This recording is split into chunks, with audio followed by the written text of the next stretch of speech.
When the spirit gets troubled, it needs healing. And this is the core mandate of Called Christians Ginger Ministry in Uganda. Called Christians was founded by J. and Sonny McLaughlin in 1991. These were heeding to a call to be missionaries. You have to smile at him occasionally, I guess.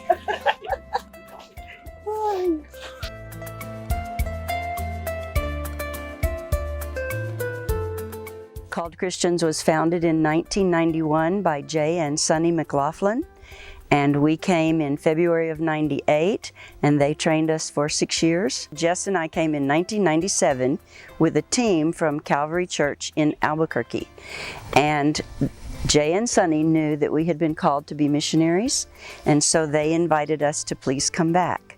We went back and prayed about it, and we're back within 6 months. We sold everything we had and moved back out here. When we came in '97, we visited the prisons, Carina Women and Maine. But when Jess and I went back and prayed, we knew we were called to work in the prisons. And that's what we came for in 1998. And actually, the first week we were back here, we started teaching in the prisons. So, the call is to minister in prisons.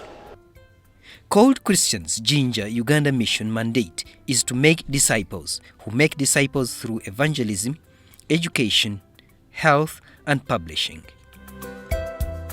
And eventually, we've moved on where we have 9 prisons now.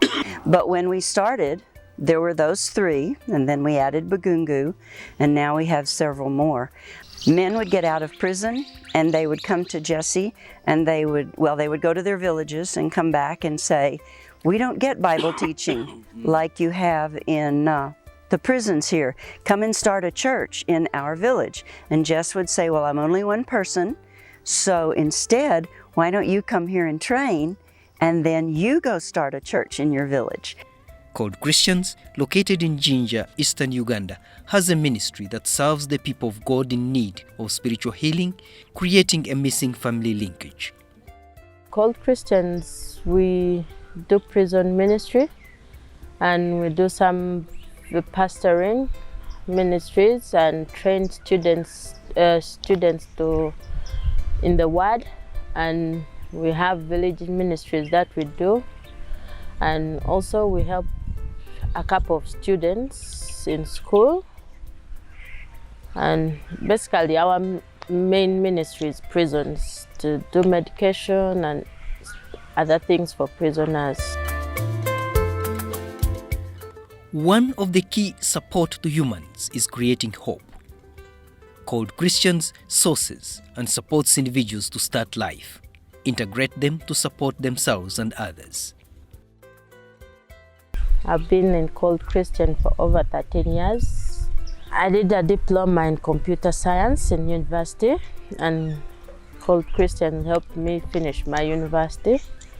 Called Christians has helped me a lot in my growth with the Lord and helped me through school. And who I am right now because of Called Christians. Before Called Christian and the mama supporting me, life was hard. I was facing a challenge of school fees, housing. I wasn't mentally good in spirit, but she nurtured me and she told me about God, and life kept on going well, and everything turned out to be fine through her. I did the School of Ministry from here, and now I'm the Assistant Director of the school. And I really find it very important because I got a chance to preach the Word of God and teach to people because of Called Christian. I do believe that this is a place where someone comes with a burden and it all goes. Well, before I came to Called Christian, I was taking myself to school from senior 2 to senior 6. So when I met Called Christian, I'd seen the worst. After my high school, I was short of fees and tuition.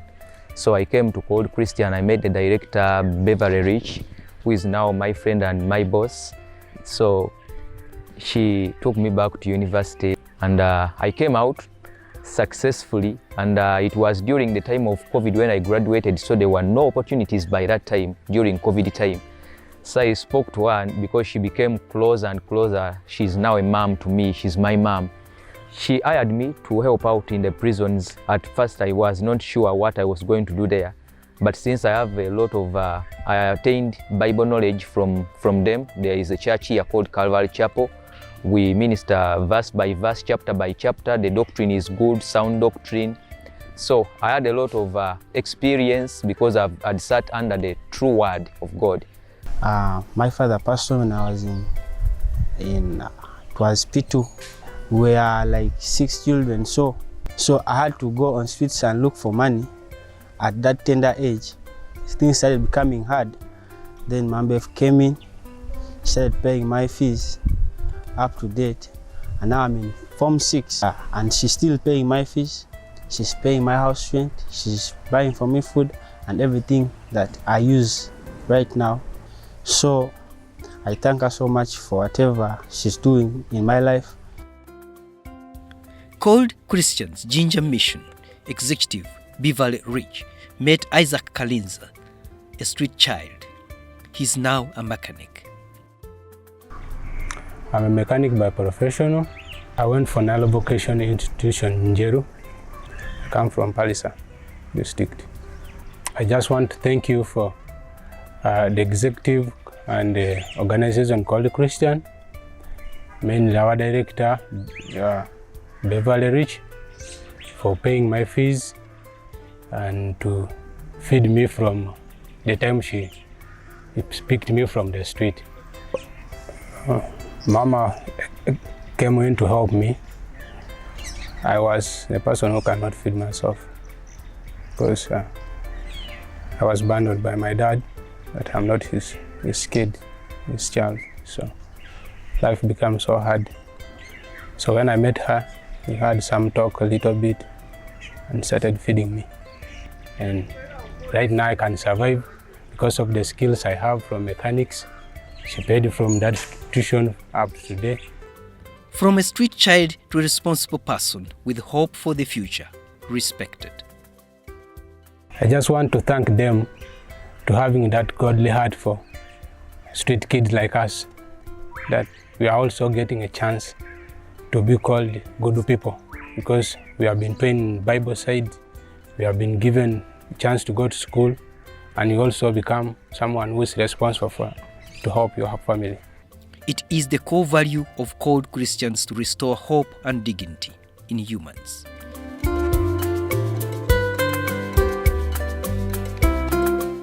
In its mandate, Called Christians has a prison ministry which subsidizes government effort. In the prisons, we started with just preaching, but you know they have so much trouble with sickness.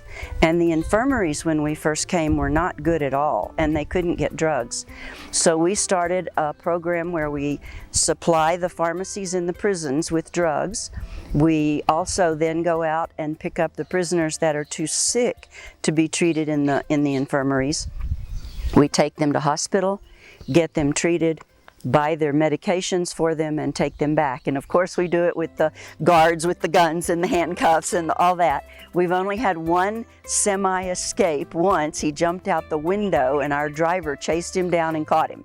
So, so we haven't had any problems with escaping, and I think they're just very grateful to be able to get medical care. And we don't care if they're Christian or Muslim or animist or whoever, everybody's a human.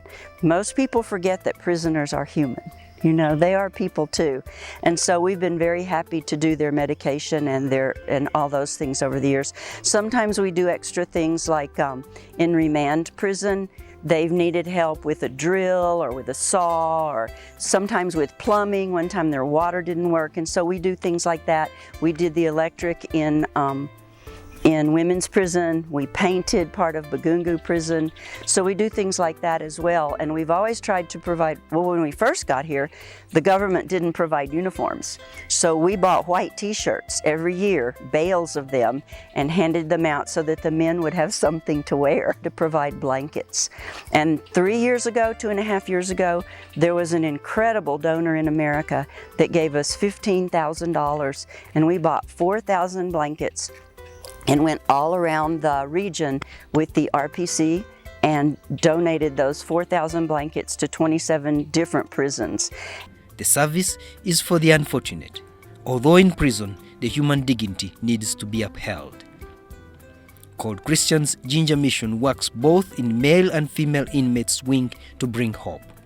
Called Christians has consistently been with us in terms of coming and praying with inmates, preaching to inmates messages of change and life skills. Very, very, very important people to us, our work. Called Christians has really been of a lot of help to us in the area of spiritual nourishment, preaching to the inmates, sharing the same messages with the staff. So we really appreciate and acknowledge their contribution. And this is important in preparing the inmates' reintegration into the community. It has also improved service in administration. They go in and work with us, the administration, to actually identify some of the staff needs and inmates' needs. For example, time and again, they have come in to support when there are delays in some, items for inmates use here and there. That's good, especially in times when resources are insufficient to meet the needs of inmates and staff. Called Christians, as always, has been with us. Every time when staff get issues, like in times of bereavement, for example, they be with us through, and sometimes, if we are possible, they give us support, and which motivates the staff. So we are enjoying a very good relationship with Called Christians. We're just so happy that the prisons allow us to teach the Word and then also allow us to help the prisoners and some of the Askaris with the physical things as well. We provided, until this year, we've provided rice to all the prisons at Christmas. This year we didn't have enough money to do that. But we also do a Christmas program that takes about 2 hours. All of our kids and some grown-ups go in, 40 to 50 of them. They do songs and dances and skits and the prisoners just love it. It's often the only Christmas that they get. And then we do preaching. This year, about 57 people gave their lives to Christ. With this mission, Called Christians has consolidated its service within the Ginger Mission community. Ministering to the body carries the responsibility of the soul. This also called for the outreach evangelism and Bible study ministry. Men would get out of prison and they would come to Jesse and they would go to their villages and come back and say, we don't get Bible teaching like you have in the prisons here. Come and start a church in our village. And Jess would say, well, I'm only one person, so instead, why don't you come here and train and then you go start a church in your village. And so that's how our Bible school, the School of Ministry, got started. The ministry expanded to take on the less privileged and supported both boys and girls within the community. Called Christians supported the less privileged and gave them hope. There was a building next door to the place where we were staying. It was an abandoned building and it had about 80 squatters in it. And so they were mostly orphans and widows with their own children and their sisters' children. It was right at the height of the AIDS epidemic, and so there were so many orphans here. So we started feeding them and clothing them and doing medical and sending them to school. And those children are in their 30s now, and some of them even have children, so I have lots of grandchildren. But that was our next big ministry, was taking care. We never had an orphanage, but we took care of many children. We've probably graduated from high school at least 300 over the years. We have 31 children that we support in LOCO, which is the lowest income area in Jinja. Do many other ministries as well. We've raised up several village churches. When Jesse died, I needed to deed over their churches and their land to them because a woman is not supposed to be over pastors. And so all of the village churches with their pastor and elders made their own community-based organization, and now they all own their own churches. But they come here really often for pastor conferences, and I send them to other pastor conferences, and it's for fellowship and then so that they continue to grow as well. We do many outreaches. We have 2 villages where we do women's Bible studies. Anne, who works with us, did a women's school of ministry in Webale this year.